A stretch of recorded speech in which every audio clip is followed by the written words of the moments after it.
Assalamualaikum warahmatullahi wabarakatuh. Selamat bertemu lagi di channel kisah-kisah. Channel memberikan sebuah cerita, memberikan sebuah inovasi, cerita memberikan sebuah pengalaman. Nah, saat ini saya akan bercerita bagaimana sih perjalanan saya sebagai orang perokok sampai dengan saya bisa berhenti merokok sampai dengan saat ini. Kurang lebih saya sudah berhenti sekitar 7 atau 8 tahunan. Nah, di sini saya bercerita dari awal. Dari saya sekolah kelas 4 SD, atau bisa dibilang sekitar usia saya 11 tahun, saya sudah mengenal rokok. Waktu itu saya gabung nongkrong dengan orang-orang yang dewasa, lebih tua daripada saya. Nah, di situ saya sering disuruh beli rokok, beli rokok. Nah, satu hari waktu itu eh, biasanya kalau bisa disebut abang-abangan, abang-abangan yang lebih tua daripada saya, coba nih rokok nih, cobain kayak sekali. Masa anak laki nggak ngerokok? Saya pikir, oh iya juga ya.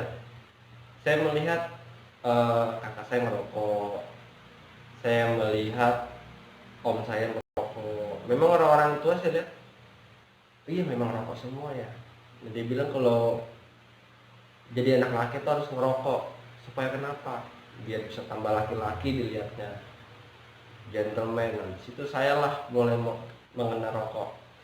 Memang di satu waktu itu saya belum punya uang buat beli rokok, tapi saya suka kalau disuruh-suruh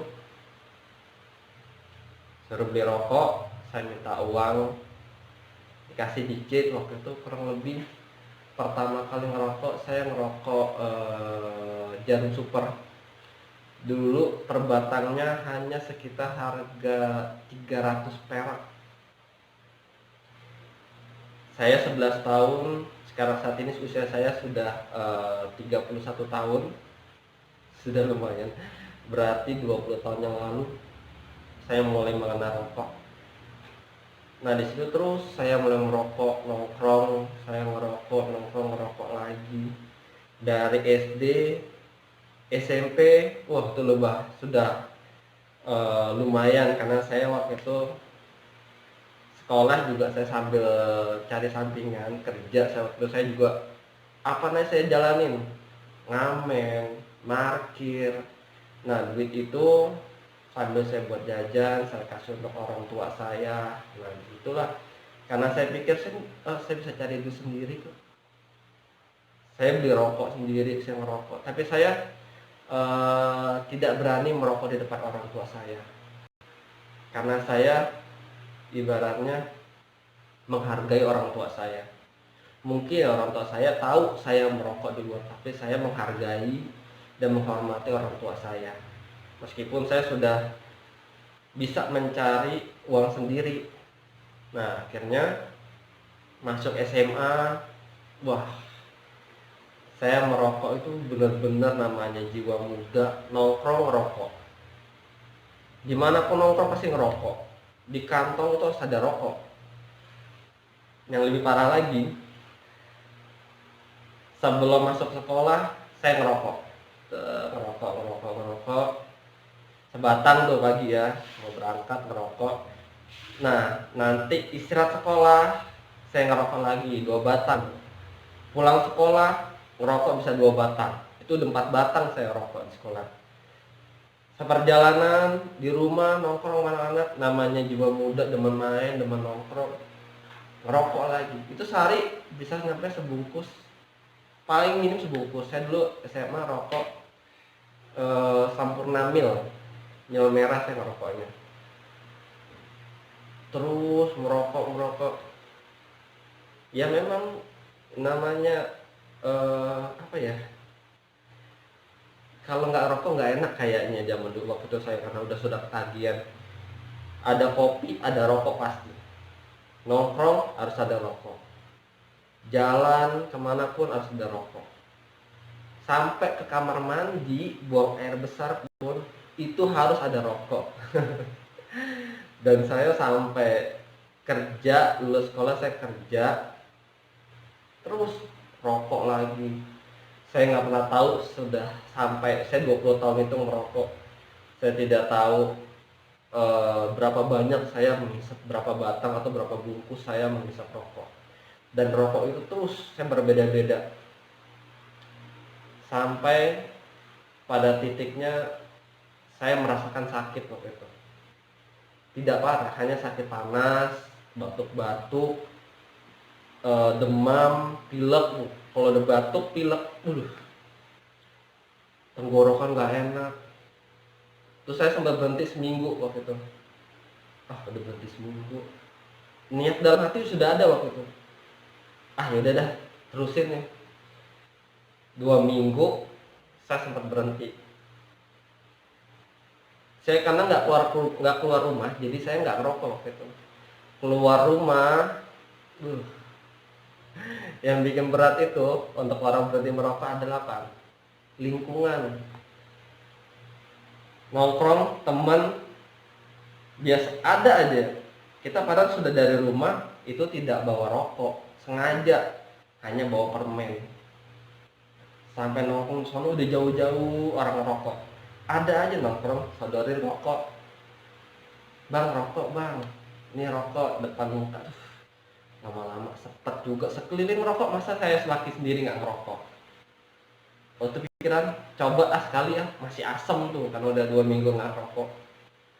Akhirnya, saya ngerokok lagi, sekali, bablas lagi. Akhirnya udah terus lagi ngerokok. Saya mikir,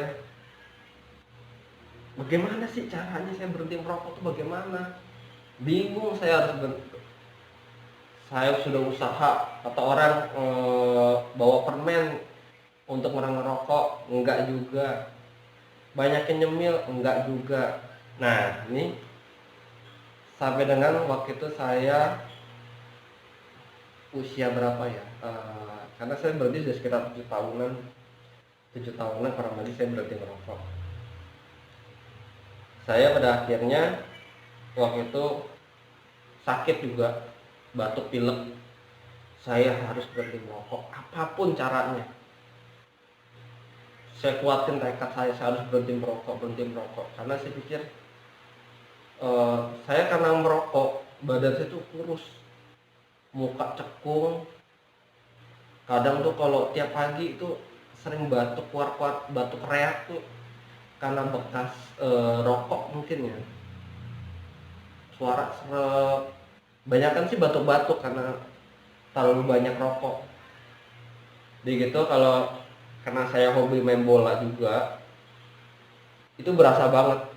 Namanya lari tuh, main bola tuh baru sebentar aja tuh udah capek. Karena ya itu dia, main bola aja masih ngerokok. Nah, ini pada akhirnya tips yang paling penting untuk orang berhenti merokok cuma satu kuncinya. Pertama, niat. Kedua, untuk sementara lebih baik Anda lebih banyak di rumah atau tidak ikut berkumpul-kumpul pada teman-teman yang memang sekeliling Anda perokok. Karena untuk minimal tuh Anda sebulan untuk hindari hal itu. Karena tuh benar-benar ujiannya tuh besar banget. Akhirnya saya dari sakit tersebut, saya berhenti merokok. Untuk menghilangi rokok tersebut, saya mungkin banyak nyemil. Saya tidak sama keluar rumah, saya tidak mau bawa duit. Nongkrong di dekat rumah saya nggak mau bawa duit. Tiap ada yang rokok, saya agak jauhan. Kalau udah nggak kuat, saya pulang. Nah, tapi hal yang paling terpenting, pernah nggak Anda melihat sebuah bungkus rokok yang di sini ada gambar paru-parunya ini terbelek yang hitam? Itu dialah Saya melihat itu ngeri, kok paru-parunya hitam gitu. Wah, ini menurut saya, bagaimana saya dulu rokok udah bertahun-tahun gitu kan. Nanti saya kalau sakit paru-paru gimana? Saya akhirnya saya setiap hari sering-sering melihat YouTube tuh orang yang kena dampak rokok, yang sininya dioperasi, yang susah napas, yang batuk-batuk, yang sampai batuk darah, yang sampai benar-benar maaf sampai dengan meninggal dunia. Saya tonton terus, itu jadi mindset mindset di otak saya tuh jadi berubah.